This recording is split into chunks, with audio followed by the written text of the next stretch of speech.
Loan लेने के लिए आईटीआर ज़रूरी होता है, लेकिन मैं देख रहा हूँ यहाँ पे बहुत सारे ऐसे लोग भी हैं जिन्हें लोन लेने के लिए आईटीआर जब मैंडेटरी बताया जाता है बैंक मैनेजर, बैंक स्टाफ के द्वारा, तो उनका इनकम बहुत कम होता है। लेकिन ज़्यादा से ज़्यादा अमाउंट लोन ले सके इसके लिए वो जो आईटीआर फाइल करते हैं उसमें ज़्यादा इनकम दिखा रहे हैं। और ज़्यादा इनकम दिखाने के पीछे उनका पर्पस क्या है जो समझाया जाता है, ये बहुत ज़रूरी है। और ये गलती आप नहीं करिएगा, इसके लिए ज़रूरी है कि आप वीडियो को थोड़ा जो है कुछ मिनट का है उसको देख लीजिए, समझ लीजिए कि लोग क्या क्या गलती करते हैं, ताकि फ्यूचर में आप वो गलती ना करें, आपके फैमिली का कोई मेंबर गलती नहीं करे। दोस्तों, आप सभी को मालूम है कि जब भी आप किसी भी तरह का लोन लेने के लिए खासकर बैंक में जाते हैं तो आपसे डिमांड जो पेपर डॉक्यूमेंट में किया जाता है वो होता है एक ITR, income tax return file किए हैं कि नहीं किए हैं, और 3 साल का 2 साल का आईटीआर डिमांड किया जाता है। और जो लोग गांव से बिलोंग कर रहे हैं या जिन्हें आईटीआर के बारे में ज़्यादा जानकारी नहीं है, उन्हें जो बिचौलिया या एजेंट होता है जो कमीशन बीच में खाता है समझा देता है कि देख भाई, आईटीआर बनवा लो, कहीं से भी 500-1000 रुपया दो, आईटीआर बनवाओ, आईटीआर लेकर के आओ और फिर लोन अप्रूव्ड करा करके ले जाओ। क्योंकि बीच में ये लोग कमीशन खाते हैं जो कि कंप्लीट इलीगल है और ये पता चलने पे उसके अगेंस्ट कार्रवाई भी हो सकता है। लेकिन सब जो है सेटिंग गेटिंग के चक्कर में जो है ये बिचौलिया एजेंट जो आ जाते हैं और लोगों को बेवकूफ़ बनाते हैं। कुछ लोगों का काम होता भी है।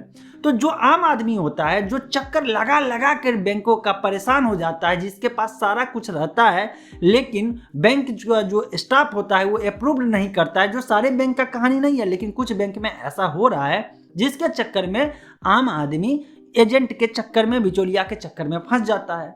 तो वो बिचौलिया समझाता है कि देखो आईटीआर बनवाओ, तो आईटीआर कहाँ बनवाएंगे, तो किसी भी साइबर कैफे में जाके बना लो, जबकि वो जो है कोई एक्सपर्ट नहीं है, अकाउंटेंसी का उसे मालूम नहीं है, लेकिन आईटीआर बनवा लेगा। ठीक, इनकम टैक्स के पोर्टल पे जा करके फाइल कर दो, 2 साल का ले लो, कुछ दिन वेट कर लो, चलो इतना तक तो हो जाता है। लेकिन फिर समझाया जाता है कि देखो कितना का लोन लेना है, इतना का लोन लेना है तो इतना इनकम कम से कम चाहिए, इसके बाद इससे ज़्यादा का लोन लेना है तो इतना इनकम दिखाओ।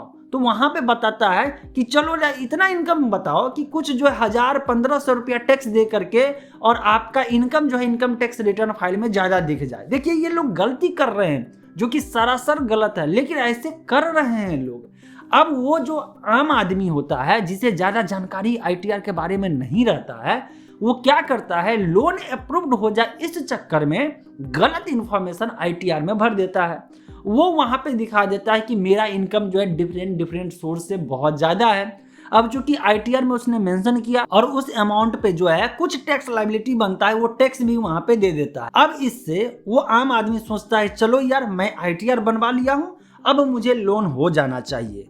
और फिर जब लोन के लिए जाता है, क्योंकि ये सब मैंडेटरी डॉक्यूमेंट है, फिर डिसीजन लेना होता है बैंक मैनेजर को कि इसको लोन दे या नहीं दे। मन मुताबिक नहीं हुआ, कहीं पे कुछ दिक्कत आ गया, किसी भी रीजन से जो है जब लोन अप्रूव्ड नहीं होता है तो आम आदमी सोचता है यार मैं तो आईटीआर बनाया था। मतलब उस आम आदमी के दिमाग में ये बैठा दिया जाता है कि आईटीआर एक अलग टाइप का डॉक्यूमेंट है जिसको देना ही देना है। उसे ये नहीं बताया जाता है कि ये आईटीआर एक रिपोर्टिंग टाइप का हो जाता है जिसमें आप पूरे साल का जो है किस किस सोर्स से पैसा कमाए हैं, कितना कमाए हैं, ये ब्यौरा देना पड़ता है इनकम टैक्स डिपार्टमेंट को। जरूरी नहीं है कि आईटीआर भर रहे हैं तो आपको टैक्स देना ही है, बल्कि जो जेन्युइन इनकम है आप वहाँ पे दिखा दीजिए। इससे फायदा ये होता है कि अगर कोई जो है मान लीजिए बेनिफिट, सरकारी बेनिफिट मिलने वाला आपको होता है तो वो आईटीआर दिखा करके बता सकते हैं देखो यार मेरे पे कोई टैक्स लायबिलिटी नहीं है, मेरा इतना ज़्यादा इनकम नहीं है, क्योंकि आपने सरकार को एकदम सही इन्फॉर्मेशन दे दिया। अगर आईटीआर में गलत दिया और सरकार को पता चला कि इनकम ज़्यादा है, आप आईटीआर में कम इनकम बताएं तो आपके अगेंस्ट एक्शन होगा। और जब आपके पास कोई इनकम ही नहीं है तो आप टैक्स के दायरे में आते नहीं हैं। आईटीआर क्यों भरवाता है बैंक वाले, ताकि उसको डॉक्यूमेंट के रूप में वो जो मैंडेटरी होता है जिससे ये प्रूफ होता है कि आपका जो मंथली इनकम, ईयरली इनकम कौन कौन से सोर्स से है, जिससे बैंक डिसाइड कर पाए कि आप जो लोन लेते हैं उसका ईएमआई चुका पाइएगा या नहीं चुका पाइएगा। इतना ही पर्पस होता है बैंक वाले को जो आईटीआर डिमांड करने का, इससे ज़्यादा कुछ नहीं होता है। इस तरह के ट्रैप में मत फंसिए कि गलत इन्फॉर्मेशन जो है आईटीआर में दे देना, आपका इनकम कम है, ज़्यादा इनकम बता देना। अब इससे नुकसान क्या हो जाएगा?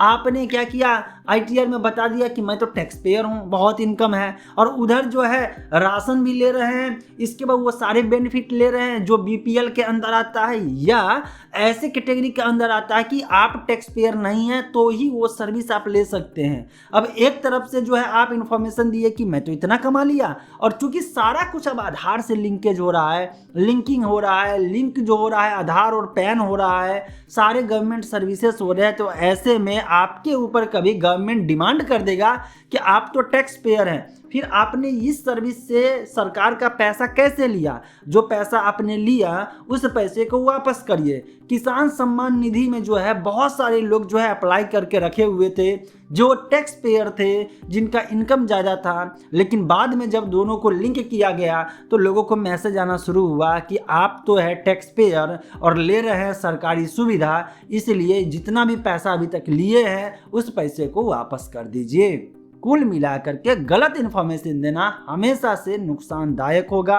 बिचौलिया एजेंट से बचिए, कोशिश करिए खुद से बैंक मैनेजर से जाकर के मिल करके सारे चीज़ को समझने का, और जो चीज़ नहीं समझ में आए सिंपल इंटरनेट पे, यूट्यूब पे सर्च मारिए, उसके बारे में डिटेल में इन्फॉर्मेशन लीजिए। मेरे चैनल से लीजिए या किसी और के चैनल से इन्फॉर्मेशन लीजिए, लेकिन इन्फॉर्मेशन गेन करिए, अपना नॉलेज इनहेंस करिए, किसी के ट्रैप में मत फंसिए।